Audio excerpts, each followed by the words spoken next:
But the people who really, I think, struggle with actually looking at self-love and like feeling that it's okay to love yourselves are the wherever you go, there you are people. Like they are constant drifters, constantly moving, trying to escape themselves, trying to like change the scenery around themselves to change the way they feel inside. And like wherever you go, there you are. You're going to wind up with yourself no matter where you run to. Mm-hmm. And that therein is the problem with that I see with not enough people looking at growing and evolving their own love for themselves. Welcome to the My So-Called Healing Podcast. I'm your host, Brooke, and this is Anna. Yo. We're certainly glad you're here today, listening from wherever you are, getting a front row seat to the shit show. The actual shit show. With Anna's cats taunting me, tantalizing me today. It's not the right word at all. I was dying laughing at that whole... The thing is your cat's so small, I'm fighting it with my index finger, and it thinks that it's like manning up, like with his little paw, like it's coming at me. The way that he's batting at you is just super funny. Hilarious. Super funny. Anyways, good times. Welcome to the show. Welcome. Today is Monday that we're airing this. Yes. I don't even know what day it is that I'm doing this now. So let's just jump right in. Join our Facebook group. The community is growing. It is growing stronger, and people are actually like engaging with us. So that's good. It's exciting. Thank you to all those who are exciting stuff. In the group and engaging, all the things. Building the community, building the connection. Yes. That's what's important. Watch, your cats are distracting me. All right, so today I wanted to talk about, I don't know what land that I fell into on social media, but like all of a sudden it's all these poems and quotes and like more than just like a quote, like actual poetry, like coming up into my feed everywhere, which I'm not hating on because I actually like poetry and I finished my book. So I was like all depressed about it. So it's good that it's popping up so I can read something meaningful. But anyways, I saw this quote and it says, before self-love becomes a liberation, it is first a burden. Well, there's the anger at who treated you poorly when you didn't know to ask for better treatment, the anger at yourself for what you've allowed. There's the grief for lost time. There's the strangling necessity to push people, things, ideas out, because there's no room for them. There's the loneliness and isolation that accompanies the growth of self. There's the new boundary lines, the new range of the word no, the opening of eyes that would rather be shut, and the terrifying realization that love isn't synonymous with joy. It's synonymous with growth. I suppose I should say who wrote that. That's deep. Yeah, I mean, it was really good, I thought. Jamie Varon. Yeah, it's good. I like it. So it's interesting talking about like self-love because most people wouldn't think of it as a burden at first, but actually it is because it's hard. Really difficult to get over the anger that you have at people for the way they treat you. Living in like swimming in that resentment takes a minute to like pop out because then you instantly go into like the mode of what the fuck was wrong with me that I like tolerated this for so long. Mm-hmm. Well, I think it's this. Again, social media, the media, whatever, always puts out this narrative that self-love is this rainbows and butterfly thing, and it's really not. I don't think they do. Do you? You really think that? I kind of think so, yeah. I don't follow the same people. But I follow real people, recovering alcoholics who know bad. But I don't know. I feel like it's, I mean, kind of like the post we made in the group this morning, like talking about how self-love is massages and... Well, that was self-care. Well, different. Yes, but also not.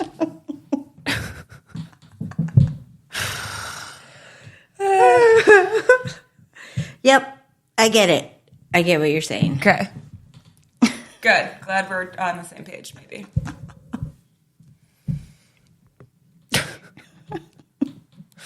I get what you're saying.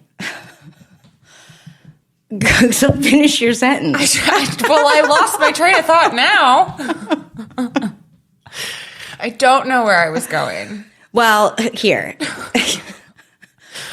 Oh, So I think that there's like different variations for different people on what self-love is, and that's probably part of the problem, because I don't think there is a synonymous definition, like universal. This is the definition of self-love. I think a lot of people would say self-love is bullshit, which I find to be interesting, because people will use the word confidence, and I know that they're not one and the same. However, if you have love for yourself and respect for yourself, you exude confidence in a way that people who don't have those things don't lack, right? Yeah. But I think it's interesting to look at like the grief process, the anger process, and the fact that like it's hard to grow into loving yourself, and it's hard to grow, period. But like it really is this isolating, lonely space of development as you're like integrating new boundaries and new, I don't know, limitations for yourself, I guess. Yeah. No, I think so too. Yeah. Yeah.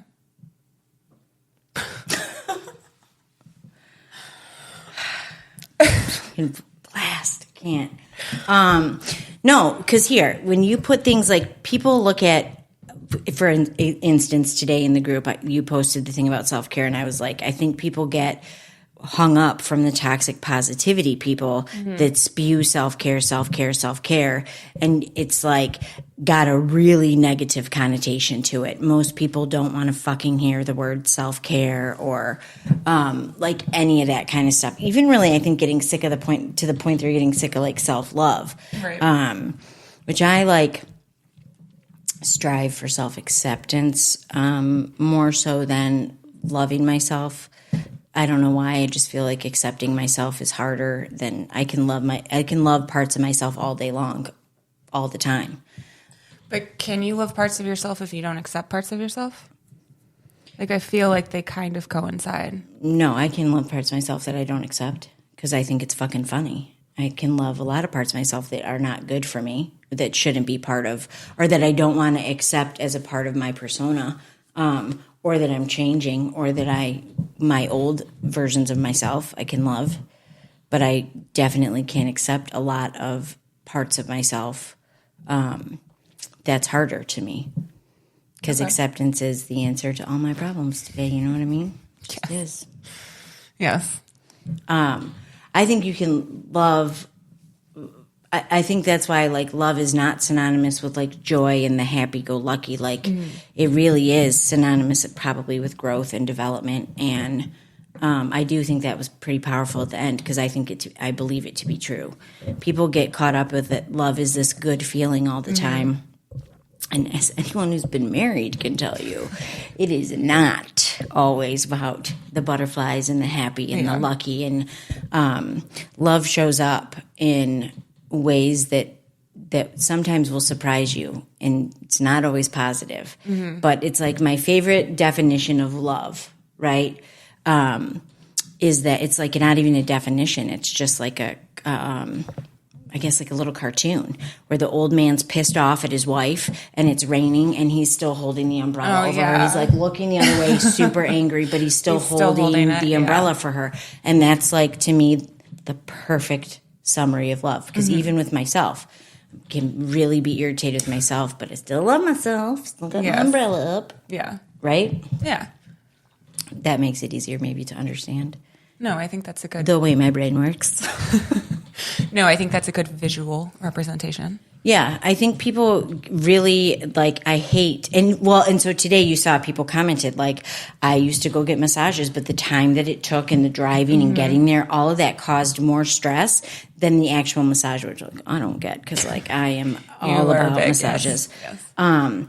However, I would like someone to come into my house, and my husband just has this weird hang up about it. Otherwise, I would already have people coming into my house to give me a massage, so I don't even have to leave. Like, to me, that's perfection. Oh, yeah. That's like, what I want for nails. Then you take a shower, and you're done. Like, you don't have to go anywhere. You just... Yeah, it's perfect. Yeah, it's great. Wonderful. Living the life. But I still don't mind driving to my appointment, because to me, it is worth it to get, like, the stress knots kinked out of my body and like energy moved through, etc. Yeah. But I think there's just this period. It was Drew Barrymore, I think, who was on a podcast a couple months ago, maybe. But she was really emotional talking about the lack of forgiveness that she had for herself for the stuff that she did and the way that she just couldn't accept and love herself. And she held on to anger for so many years that it was unnecessary. So now it's like forgiving herself for not forgiving herself in the past and for holding this, causing additional suffering. Well, yeah, and just holding this, weight over herself that was like totally unnecessary, obviously, the suffering, but also just blocking herself from imminent joy. Because joy comes and goes, right? But this too shall pass. What comes in is good. Is you can bet your ass it's going to come flip to the bad. Like nothing is ever up or down in only one way. Otherwise, you'd be manic, or bipolar, extremely depressed, whatever the low one is. But I think that it's really interesting to listen to people talk about loving themselves, because I have sat with people who will tell you like how much they love themselves and how hard they've worked. And I don't doubt that the people I'm referring to have done that, but they're full of shit. So like you have the least amount of respect for yourself on any human being that I know. These are people in my personal life, and you're like spouting off how much love you have for yourself, and it's total bullshit. So I feel like that's where, because everything is left up to interpretation, be it personal growth, self-help, development, spirituality, like there's all these things for each of us to interpret and like internalize for ourselves. It can get really confusing and murky in this world of wellness, I shall say. Wellness, I guess, right? Yeah. It can get like dark kind of, because you can look at people and be like, what the fuck? I want like no part of what you're doing, what you've got going on. Well, yeah. But I think part of it too is, again, the work that goes into really truly loving yourself. Like I think that obviously there's usually resistance there, but I don't know, that there's like this surface level definition of like you said, people saying, oh, I love myself, but they don't truly do, Right. So like what would be, like what's an example of that? You don't have one? I mean, I'm sure I do, but I'm asking you. The question is.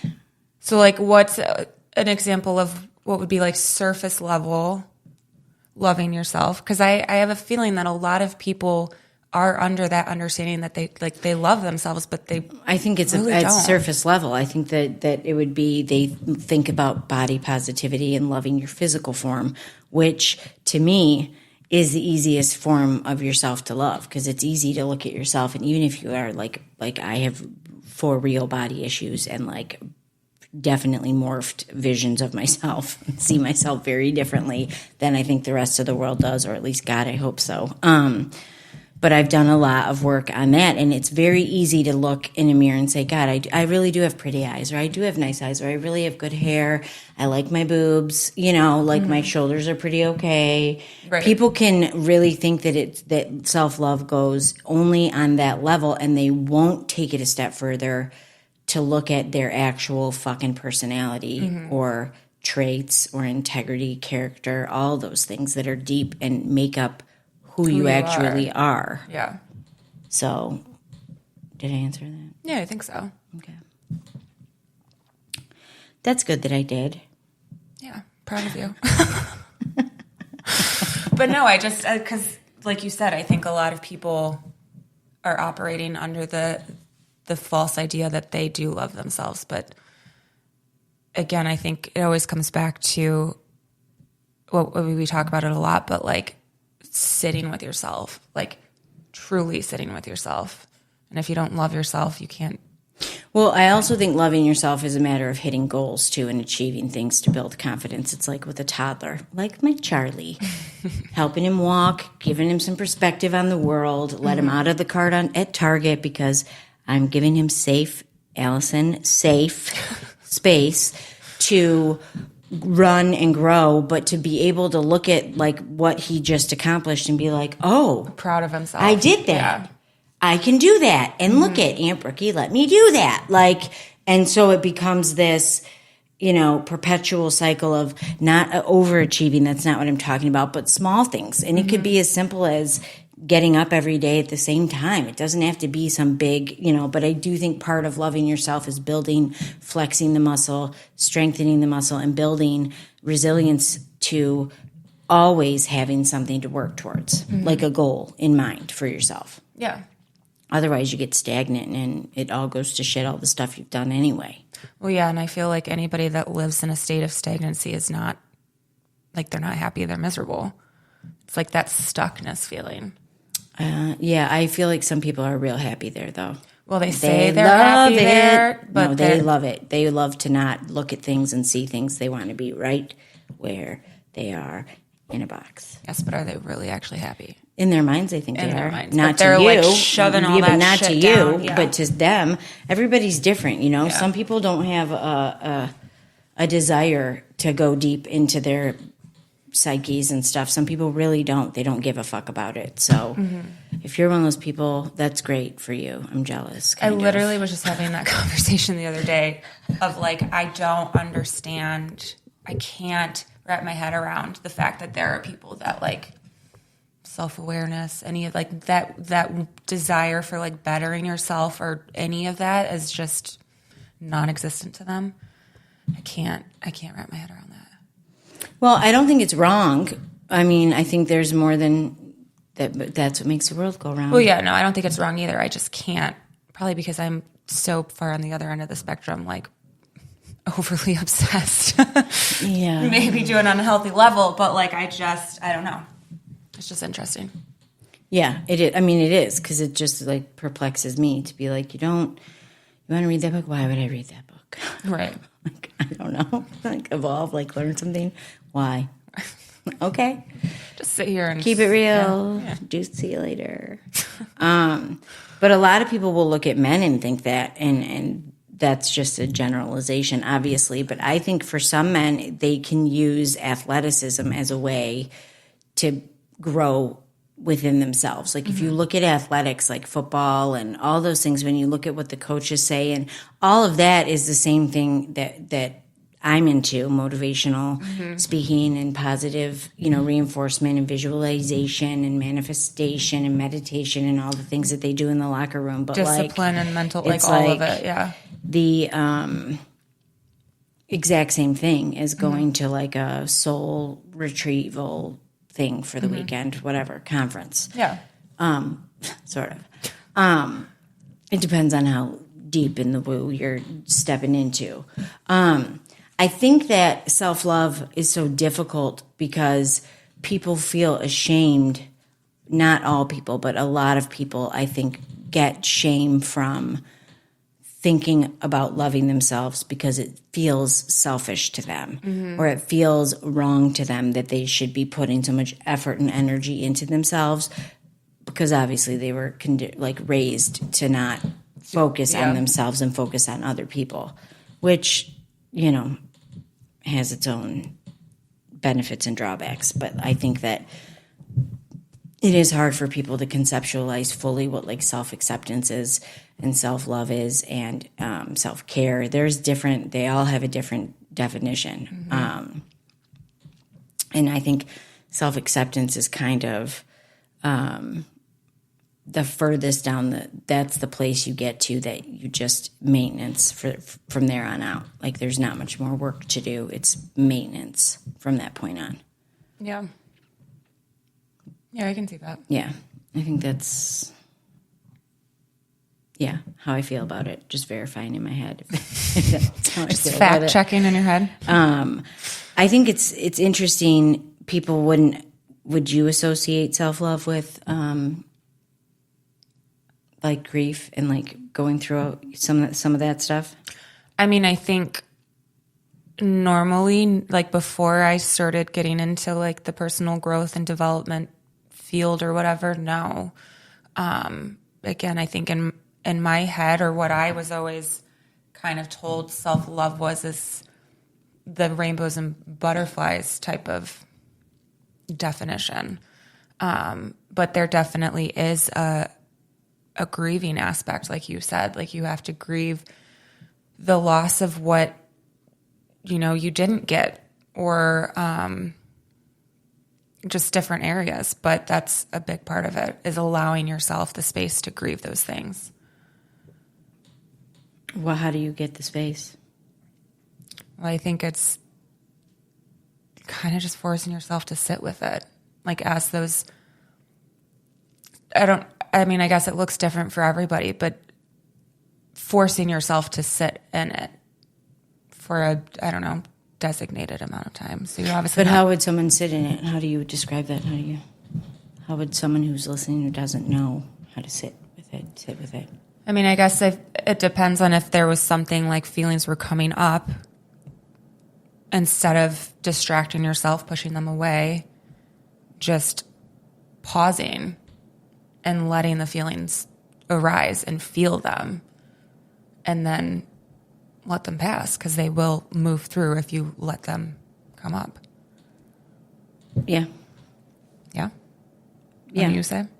For the most part, yeah. Though it's not going to last forever. People always think feelings are going to, kill them, and they don't. No, there literally is 90 seconds is how long an emotion lasts, and it only lasts longer than that if you feed the emotion.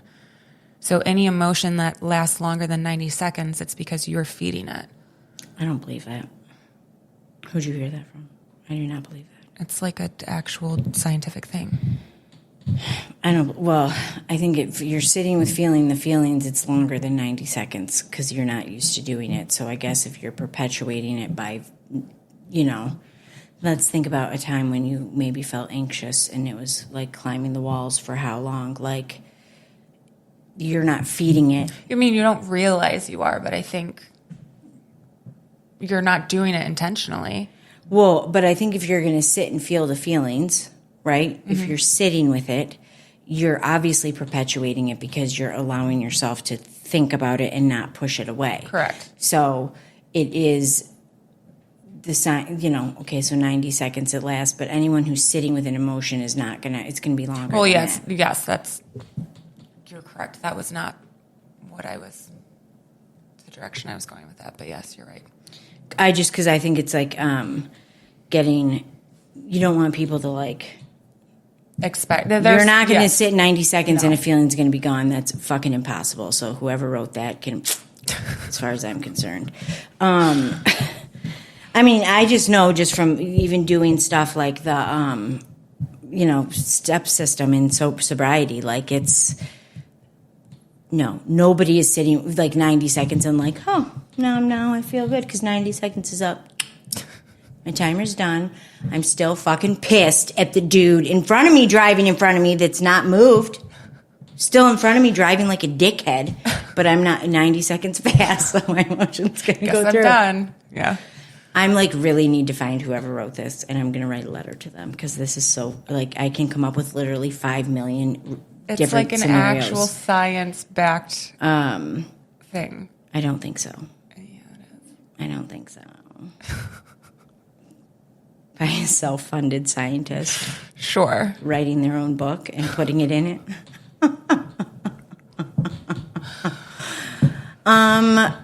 Anyways, I understand the idea of it's not going to last forever. People Correct. should have a tangible number, whatever, for how long an actual emotion lasts. But if you're going to get uncomfortable, what do you do when you're uncomfortable in those moments and all you want to do is run the escape? Other direction? Yeah. I think it's trying as much as you can to just focus on breathing. I know this is not for people who have panicked. I'm not discussing this to people not with anxiety severe attacks, trauma, panic, anything like that. This is just for your regular run-of-the-mill trying to love yourself and feeling uncomfortable in that feeling. So don't take this. We're not psychiatrists. So this is not a panic attack, anxiety attack kind of method. And seriously talk to your professional about sitting with feelings to begin with, depending on what type of treatment you're getting. But anyways, it's hard to be uncomfortable. So hard. It's hard to not want to just like run away. Well, everything in our body, our entire nervous system literally is like alert, run the other direction. We're not doing this. So you have to fight that essentially. Well, that's how, like, I always think of when I think of self-love, and I like really think of like people who are trying to like avoid getting honest with themselves, or because I think you have to have a degree of honesty and be able to accept your flaws. Nobody's perfect. I'm not God. You're not God. Like, nobody's the best thing since sliced bread. Everybody has their own hiccups and their own flaws and their own things that they have to learn to accept about themselves and try and either change, or if you can't change it, just accept it. Like, it's not easy. Really, I think struggle with actually looking at self-love and like feeling that it's okay to love yourselves are the wherever you go, there you are people. Like, they are constant drifters, constantly moving, trying to escape themselves, trying to like change the scenery around themselves to change the way they feel inside. And like, wherever you go, there you are. You're going to wind up with yourself no matter where you run to. And that therein is the problem with that I see with not enough people looking at growing and evolving their own love for themselves. Because I think if you can't love yourself, you're sure as fuck not loving other people, at least wholly. And definitely not in a vulnerable way. How's that? Which is the most powerful, like, kind of connection, at least in my opinion. But it's interesting. I think radical self-acceptance is like a whole different, obviously, but to get to that point of like you just accept who you are, I think it takes maturity. I think it takes age. I think it takes wisdom from learned experiences. I'd say maybe Oprah's at a place in her life today. She's what, like 69 something, 65, like where she probably accepts herself more than ever. Like, you need to have, I don't think that people, unless they're a very unique, special kind of individual, I would find it very odd to find a young person who's just accepting of themselves and like totally like, yeah. I feel like even once you reach that level of self-acceptance, it's just like everything else. It's not a finish line. Like, there's still going to be things, I feel like, that are going to pop up that initially you may not accept, but then it's kind of walking yourself back through accepting it. Things are going to pop up. Is that what you said? I mean, sorry, yeah. I'm just trying to like I don't know. I feel like it's not a one and done. You reach this level of self-acceptance and you just accept everything going forward. There's never any, like you said, hiccups or anything like that. I don't necessarily think that's the case. I think it's you are at a level where you're aware enough that if a situation like that comes up, you can walk yourself through it. Mm-hmm. Yeah, I mean, I'd like to think that it wouldn't be as acceptance is the answer to all my problems today, my friend. So it would be a much easier way to walk yourself through it. Mm-hmm. I'd say if there ever was a finish line, it would be the wisdom and acceptance of yourself wholly, because you would know that even when you're faced with adversity or like something is hitting you that's like pushing a nerve or triggering you, like you already are in a place of like, there I go again. Just, like it's all like more laid back. Right. Not so high strung. So if there's like a finish line, I feel like that's probably like a close definition of what it would look like. Is that your for finish a lot line? Of people. I mean, because I just think there is a point where people you cannot do self-growth, personal development work all day, every day for the rest of your life. It's not possible. You're going to burn yourself out of it, number one. Or two, you're just going to say, fuck it, and go the complete opposite direction.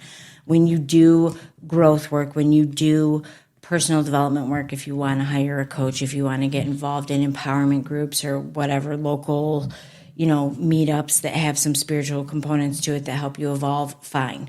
That's wonderful.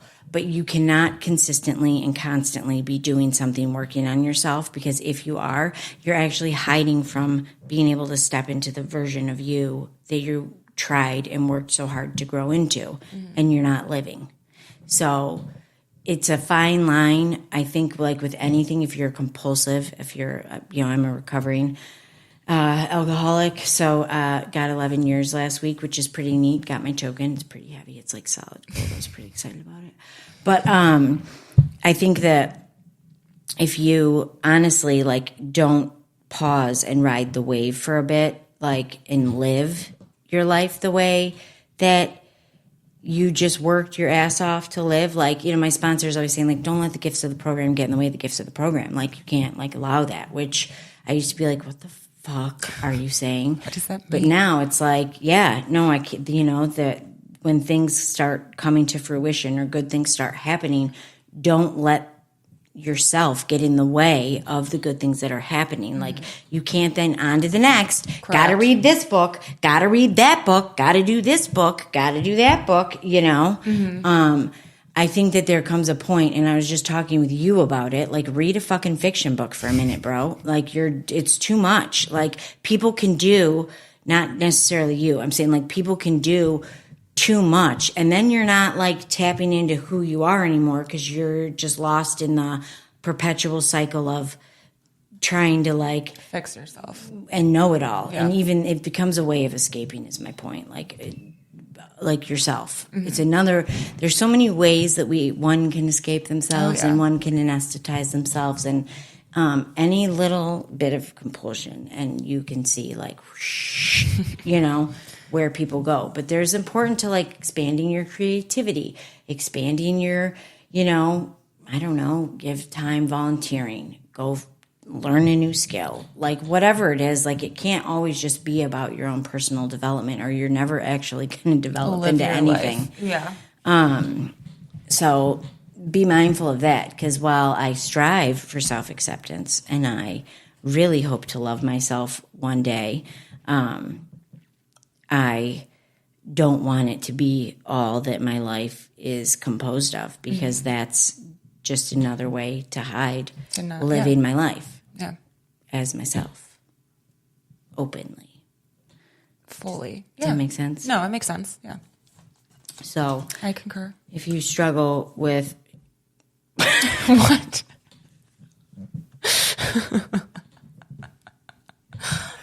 You struggle with... I want to see my face on the video. Okay. It's always my favorite part. If you struggle with loving yourself, you know what? One of the most impactful things I can tell you to do, or one of the most helpful things, is to have some compassion for yourself and let it fucking go for the day. If you're like stuck in this murky water of like, I don't know, I feel like shit this one, or you're reading a book that's making you feel like you're doing it wrong, like fucking toss the book, okay? Every 10 people have a person who they look to as they know it, they're helpful, they're this and that. And you know what? Eventually that person that you looked up to becomes non-relevant. Rachel Hollis. So like there's, you know, everything evolves over time, and give yourself some compassion and just say, I don't need to constantly be missing out on things by trying to like get to the root of who I am, the base of what I'm doing, because some of that's bullshit. You know? Yeah. And like you said, you're not living them, so. Gotta live, my friends. Yes, you do. All right, so join the Facebook group. That's all I got for today. And then also sign up for the email newsletter subscription. Or actually, the Facebook group will ask you your email and we get it, so that's fine. Okay, so we've been playing or asking ourselves these questions at the end of every episode, which Anna so wonderfully came up with because she had gotten these games that she wanted to play. And it's the And by the Skin Deep. Yes. So Anna reached out to the Skin Deep because we're having so much fun asking each other these little questions. Like, and this is what the little boxes look like. So this one is for like amusing, and Anna's got a box for self. Yeah, the self edition. And then there's a bunch of other editions. There's friends. There's partnership. It's the self edition. Yes. And then there's one that's like a friend edition. Yeah, it's this one. And then a relationship one, right? Because I borrowed one for Jeff, and I think we still have it. Yeah, there's a bunch of other ones too. So, anyways, that's where we're getting these lovely little questions we've been asking each other the past couple episodes, and the little code link that you get 10% discount, 10% off of all products, is My So-Called Healing. And we will link that in the show notes. But yeah, you can head over to their website, theskindeep.com, and put in your little code, My So-Called Healing, and be able to get 10% off of all their games. And they actually have like a wide range of products. A ton of stuff. So go check them out. A lot of cool stuff. And then also don't forget to join the Facebook group and to make sure that you answer the question and put your email in so you can get added to the newsletter, because the group is growing and evolving and it is becoming cool place to hang a out. whole little space, which I'm digging the vibe of. So, all right, let's go with, what do you think is your purpose in my life? What do I think is my purpose in your life? I mean, I'm sure I've probably taught you some lessons, given you some gray hairs. Mm-hmm. That's what I got. Good lessons, bad lessons, who knows? That's deep, Anna. I know, it's really deep. All right, your turn. What is the most unshakable thing about you? Most unshakable thing about me is I think the love that I have for people. The love I share for people and have for people. Like it's very like deep and ever present. Yeah. For the people in my inner circle, not for just Joe Schmo on the street. It's like a resilience. It's a belief in a love. Like I really do. When I love people, I love them hard, and it is unshakable. Like it's pretty hard for me to like not. For you'd have to do something pretty fucked up for me to be like, not love you. Yeah. You know. So yeah, I can attest to that. It's pretty deep, unshakable. Unshakable. I like it. Mm-hmm. So all right, that's all we got for today. You guys go have a good week and recognize the beauty that surrounds all of you and in yourself. Yes. Keep it real. Bye. Bye.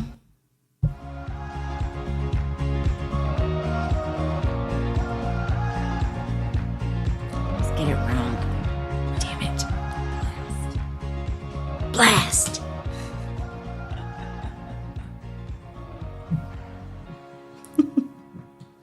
One of these days. One of